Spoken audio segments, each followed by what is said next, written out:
Assalamu alaikum les copains. Bienvenue dans notre podcast des récits enchantés. Nos récits enchantés. Bienvenue dans cette nouvelle série qui va nous faire voyager dans le temps. Aujourd'hui, on va vous raconter l'histoire de notre prophète bien-aimé, paix et bénédiction sur lui. Je vous présente ma maman. Explique comme ma maman. Elle est enseignante dans notre école. On est 3 frères. Moi, je m'appelle Camille. Moi, je m'appelle Naïl. Et moi, c'est Issa. Ma maman adore raconter des histoires aux enfants. Alors, êtes-vous prêts à plonger avec nous dans ces magnifiques histoires? Let's do it, les copains. Inch'Allah.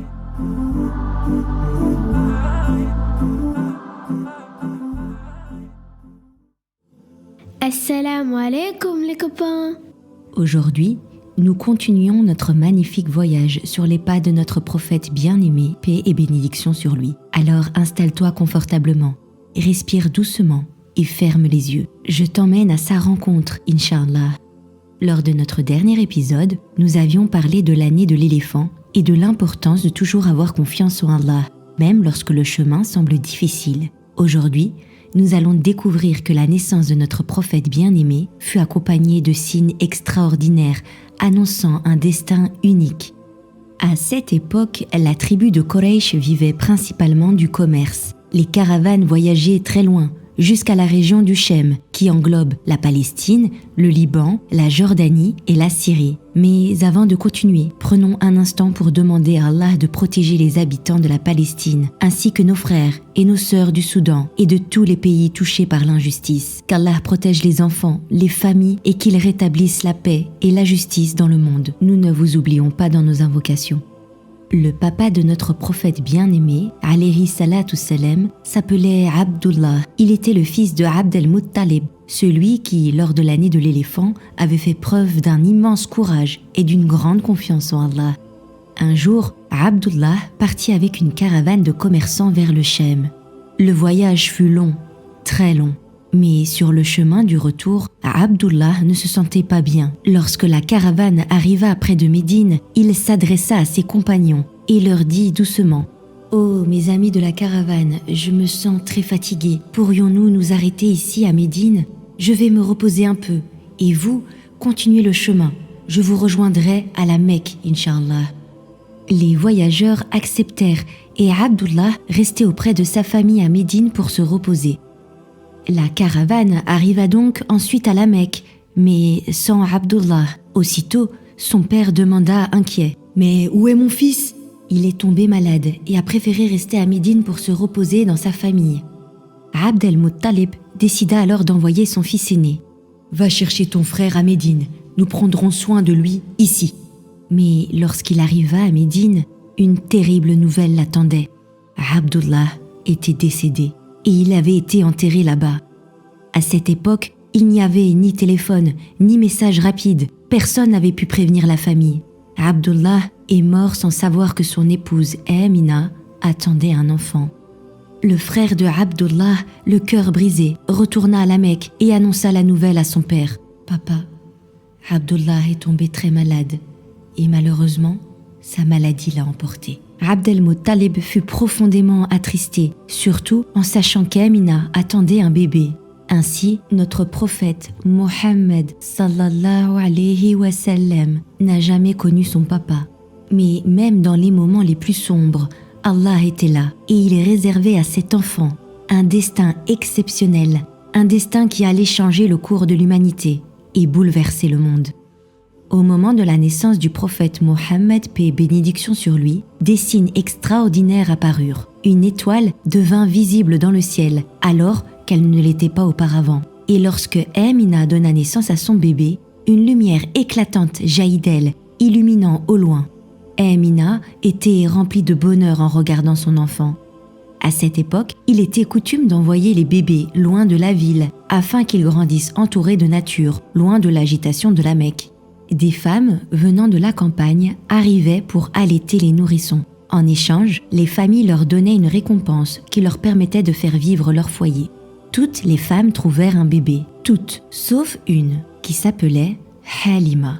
Très inquiète, elle se dit « Oh Allah, je ne peux pas rentrer à la campagne sans avoir de bébé. Il restait bien un bébé, mais il n'avait pas de papa. Les femmes hésitaient à le prendre. Elles avaient peur de ne rien recevoir en retour.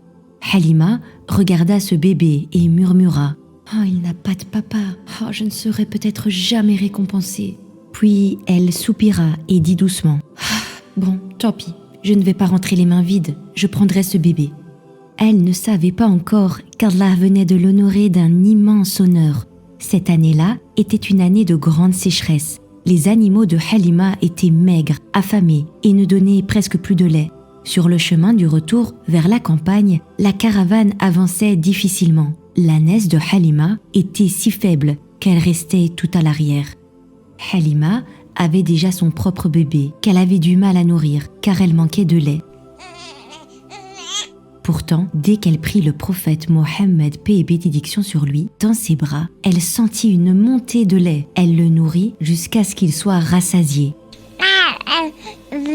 Puis, lorsqu'elle lui présenta encore son sein, il refusa, laissant la place à son frère de lait. Les deux enfants dormirent alors paisiblement, rassasiés et en paix. Et soudain, quelque chose d'étonnant se produisit. L'ânesse de Halima, qui était si faible, se mit à courir et passa devant toute la caravane. Les femmes s'étonnèrent et dirent « Halima, qu'as-tu fait à ton ânesse? Comment peut-elle aller aussi vite ?» Sa chamelle, qui ne donnait plus de lait à cause de la famine, se mit elle aussi à produire du lait. Halima et son époux purent manger et boire à leur faim.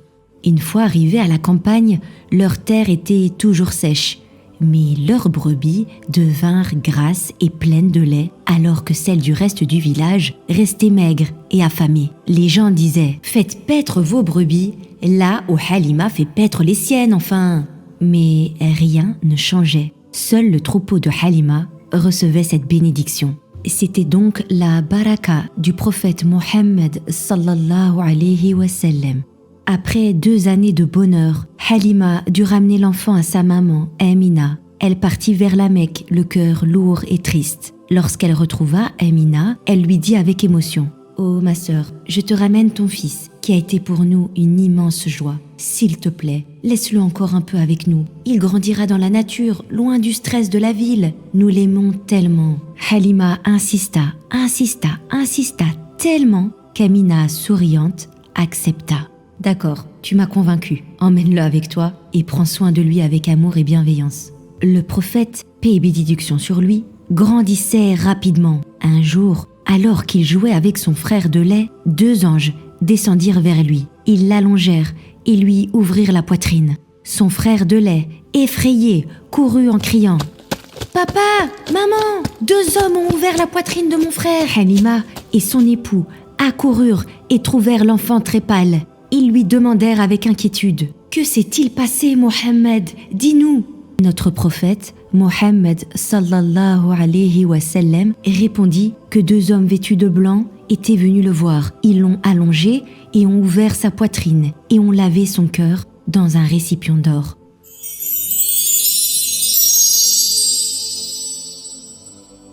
Ce n'étaient pas des hommes, mais des anges, l'ange Jibril et l'ange Mikaïl, paix sur eux. L'ange Jibril retira un petit caillot de sang du cœur du prophète, paix et bénédiction sur lui, et dit « Ceci est la part que le diable aurait pu espérer de toi. » Ainsi, Allah purifia le cœur de son prophète, paix et bénédiction sur lui, afin qu'aucun doute ni aucune influence du mal ne puisse l'atteindre. Puis, les anges refermèrent sa poitrine, laissant une légère cicatrice. Halima, très effrayée, décida alors de ramener l'enfant à sa maman. Elle l'aimait tant qu'elle préférait le rendre plutôt que de risquer qu'il lui arrive quelque chose. Lorsqu'Amina la vit, elle lui dit doucement « Halima, pourquoi me rends-tu mon fils alors que tu avais tant insisté pour l'emmener ?» Halima hésita puis répondit « J'ai bien réfléchi et je pense qu'il sera mieux avec toi. » Mais Amina, pleine de sagesse, la regarda avec un sourire et dit « Halima, tu ne me dis pas tout. Dis-moi ce qu'il s'est passé. » Les larmes aux yeux, Halima lui raconta toute l'histoire. Amina l'écouta avec douceur, puis dit avec confiance « N'aie pas peur pour lui, Halima. Par Allah, mon fils a une grande destinée. Je l'ai porté sans ressentir aucune difficulté et j'ai vu une lumière sortir de moi à sa naissance. Allah le protège et je prendrai soin de lui. » Notre prophète, Mohammed sallallahu alayhi wa sallam, resta donc avec sa maman, qui prit bien soin de lui. Et c'est ainsi que notre épisode s'achève. Et alors les copains, qu'avez-vous appris? Cette histoire nous apprend quelque chose de très important. Tu vois, le prophète Mohammed sallallahu alayhi wa sallam est né sans papa. C'est très triste, mais Allah ne l'a jamais abandonné. Et toi non plus. Même quand tu es triste, même quand tu as peur, même quand tu ne comprends pas ce qui t'arrive, Allah est toujours avec toi. Rappelle-toi, Halima au départ ne voulait pas de ce bébé. Elle l'a choisi par dépit. Et pourtant, c'est lui qui a apporté le bonheur et la baraka dans sa maison. Cela nous apprend que parfois, ce qu'on n'aime pas au début peut devenir un très beau cadeau d'Allah. Et tu as vu comme le prophète Mohammed sallallahu alayhi wa sallam pensait déjà aux autres, même quand il était bébé. Rappelle-toi, il a laissé la place à son frère de lait pour boire et se rassasier aussi. Alors toi aussi, quand tu partages, quand tu es gentil, quand tu aides quelqu'un, que les autres oublient, Allah est très content de toi. Rappelle-toi de ceci, tu es précieux aux yeux d'Allah.